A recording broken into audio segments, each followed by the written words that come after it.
In today's Pearls episode, we're going to hear from Martha and Mary on how to make the most of our summer. We'll also check in with the Buddha and Karl Marx.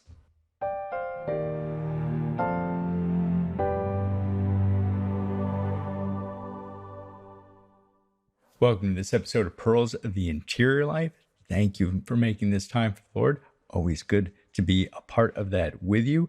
Hope you're having a wonderful summer. Here we are, kind of the height of summer, the height of vacation season as well. Hopefully you are having some opportunity just to kind of get away, get out of the environs, refresh yourself. And that figures in to this Sunday, the readings.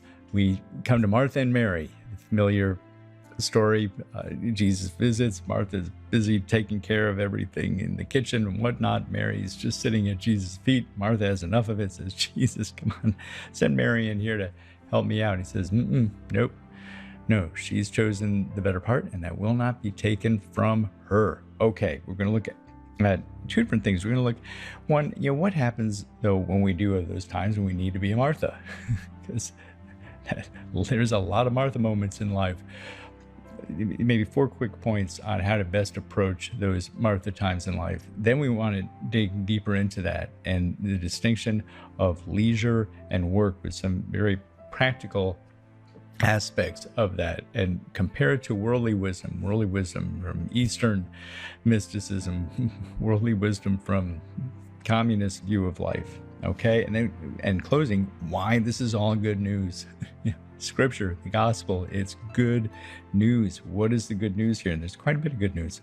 Okay, first, just needs to be said before we get into those Martha moments in life, when you look at the church fathers, spiritual masters on this day, they always see in this, if going back, especially Ambrose, Augustine, Pope St. Gregory the Great, St. Bernard, all of them, the distinction of the contemplative life and the active life. Mary, the contemplative life; Martha, the active life. And that the contemplative life, this is showing us that the contemplative life is superior to the active life. Why? Because the active life, even when we get it right, even when we're not kind of whining and complaining, it's passing away. The world is passing away.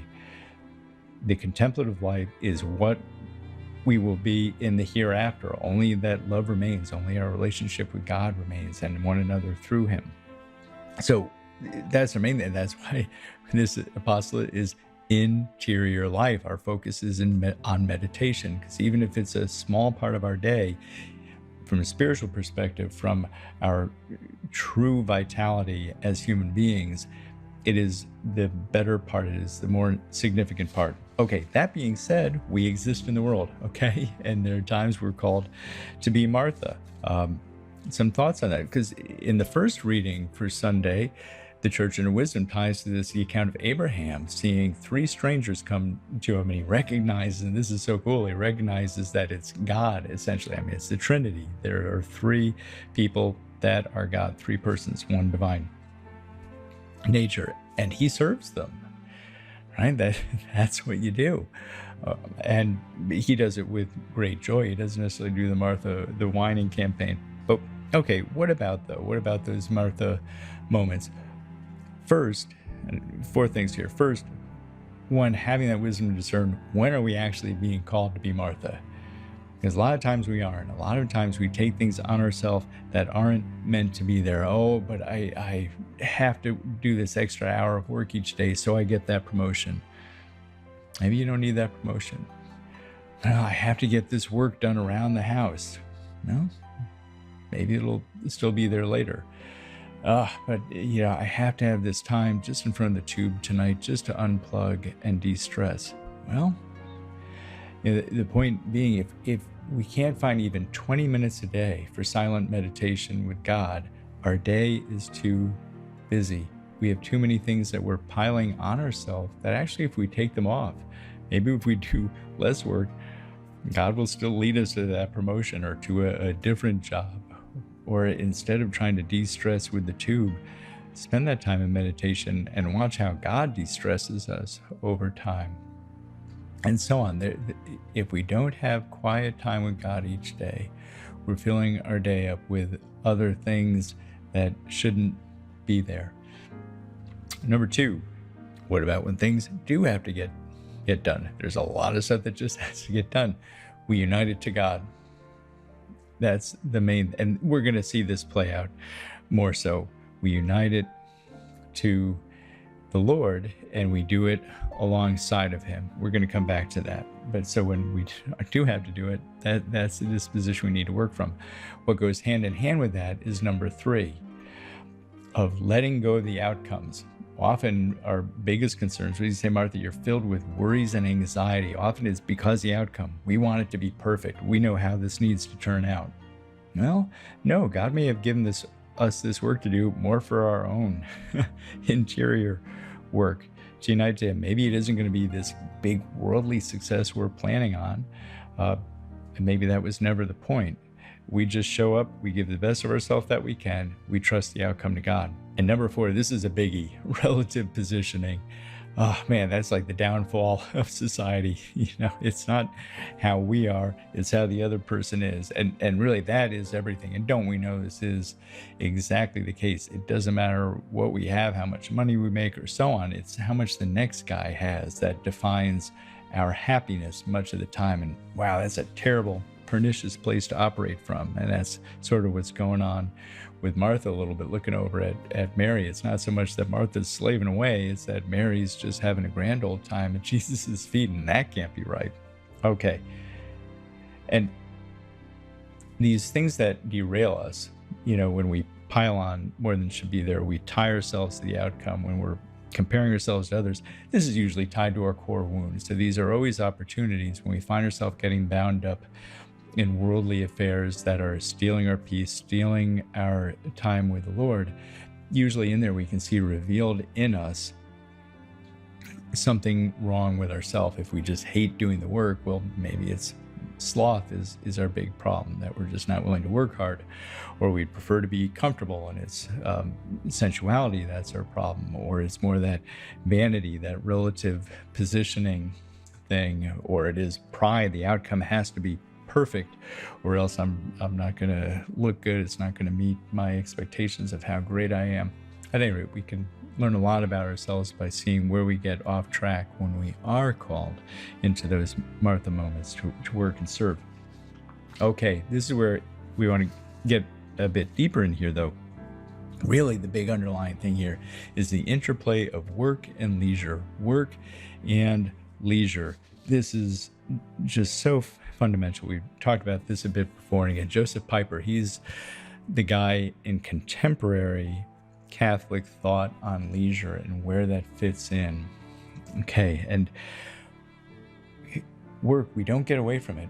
Work is always going to be there in the world, and this is true work, not just the things that are pleasant to do, and I can just, I could do this all day long because I enjoy doing this. This is the toil, the sweat of the brow because of the fall. We're always going to have work, and some of it's going to be very difficult, tedious, frustrating, demanding. Work is always, that type of work, depleting. It costs something. Leisure. Okay, we talked about this before. Leisure is not the absence of work. Leisure is the real work of being present and still with God. Okay? So whereas work is depleting, leisure should restore us. Now watch, here's the key. Here's how this works. It depends on where Christ is in all of this. If Christ is at the center, of our work, work becomes redemptive. Now it has a purpose. Now when we're toiling away and this is so frustrating, and all those memories, you think of Martha, boy, this is just like Thanksgiving of 1997 when I had to do everything. You go right back to the litany of anger and curses. No, when we put Christ at the center of it and unite ourselves to the work that he did here on earth. He was a divine being and came down, and all of us messy human beings. Okay, I'll accept my part of this as well. Now it's redemptive. Now grace is released in the world, and our own mind and heart is changed. But it's still depleting. Leisure When Christ is the center of it, when it's true leisure, not just trying to get away for a little bit of pleasure, going to the casino or whatever, when it's true leisure of being present with God and being still with Him, aha, it is recreative, recreation. So the work, it depletes, but in a meaningful way. It's now redemptive. Leisure restores us, recreates us, builds us back up. We can see that balance. But it always requires that Christ is at the center. And then both of those serve a very beautiful purpose in life and for the completeness of our humanity. All right, let's compare this, as we should do so more so, with some counterpoints from the world.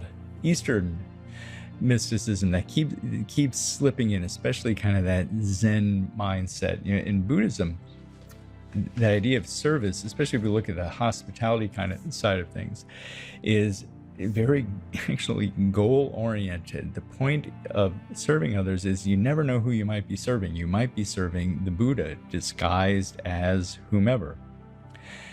And the idea of the service is it's meritorious to earn nirvana. And to see that transactional way that things work there. Likewise, in recreation, it's a very experiential view of the world. Life is about experiences, is kind of the modern Zen ethos. Yeah, yes, they eschew, which is a good thing, physical trappings quite a bit and simplifying that way. And life is experiences. Why? Because experiences advance you on the eightfold path. So you build up merits, so you earn nirvana. And as opposed to, as we see in the Christian view, it is all about relationship with Christ. What about the world on work and leisure? Oh, good heavens. In the secular world, here, just as one example, the person who's probably gotten this the most wrong, our good friend Karl Marx, who is just, he was not a man who seems to have enjoyed work. He was rather lazy. I think he had a view that he was above work. The one thing he seemed to work hard at is just being a very unpleasant human being. He was a drunkard, mostly lazy, mostly feeling very entitled and enabled, by the way, by his wealthy friend Engels, because Marx couldn't hold down a job. Very unpleasant to his family, to his illegitimate son, to his mistress. And so out of that, this is like the last guy who should be lecturing us on work. It is not surprising that he has this utopian vision that somehow we're going to get to a place where no one really has to work anymore, because we're going to social engineer everything so everybody just gets to follow their bliss. Oh, yeah, complete ignorance of human nature. And what ends up happening in that Marxist world is we try to make work fun, and then we turn leisure into work. And how many times do you hear that these days? What fun we're going to have at work. And there's nothing wrong with enjoying work and finding purpose there and having lighthearted moments. But it sets people up for a nasty surprise that, a lot of work is just work. And Marx was a drunkard, would give in to all the kind of Bacchanalian things that our lower nature draws us to, which makes leisure a lot of work. That just sucks the life out of you, living a life of depletion that way. That is not what leisure obviously is about in the Christian view of things. So that's what the world has to offer us. We'll follow Christ. And this is now where the great news comes in, because what does Christ say? What does he say to Mary? I'm sorry, what does he say to Martha? He says, Mary has chosen the better part. We get to choose. It's always before us. How are we going to respond in a certain situation? And as we talked about at the beginning, sometimes the choosing will be the active choice, the choice of service, the choice of work, because that still has to get done in its place. It's lower than the contemplative choice, but it still necessarily has to happen. But we can still choose how we approach that. Martha could have still done her work in the kitchen happily, with one ear towards Jesus, not in bitterness and resentment. Again, thinking back on Thanksgivings past when I had to do everything. No, she could have chosen to make of her work a contemplative act. St. Josemaria Escriva, this is his whole genius that he has of how you bring Christ to the center of your work and turn it into an act of great love. So we can always choose and we can always elevate to its highest purpose whatever we need to be doing. So we can first discern, what should I be doing? Am I active or am I contemplative right now? And then in that, how am I approaching it? Am I keeping Christ at the center of it? So even when it's arduous, active work, it's redemptive. I'm building up the world. I'm bringing grace in the world. And then when it's time for leisure, that is true leisure, I'm making Christ the center of it. Be still and know that I am God. And so when we do that, what does Christ tell us? My yoke is easy, my burden is light. God, who loves us more than we can possibly know and wants so much better for us than we want for ourselves, is telling us, take it easy. Put aside so much of that other stuff, especially here at summer, especially now with the weekend, the Sabbath right upon us, the Sabbath, the day of leisure. Say no to so much of that stuff. Be still, know that I am God, and I will give to you things that cannot be taken away. So with that, wishing you a wonderful weekend ahead with times of glorious leisure. And I look forward to being with you again.